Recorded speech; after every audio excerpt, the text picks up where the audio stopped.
অত্র কলেজের অভিভাবক উপস্থিত, অত্র কলেজের অভিভাবক, মান্যবর অধ্যক্ষ প্রফেসর কামরুল ইসলাম স্যার, উপস্থিত অত্র কলেজের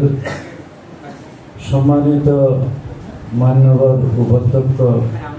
প্রফেসর বিনিময়া ম্যাডাম,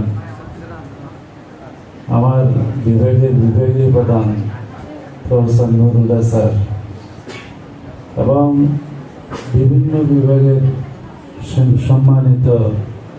মান্যবর বিভাগীয় প্রধান, বিভিন্ন কলেজের আমার সম্মানিত সহকর্মীবৃন্দ, আমার ছাত্রছাত্রী যারা উপস্থিত হয়েছে, সবার প্রতি আমি আন্তরিক শুভেচ্ছা জানাচ্ছি।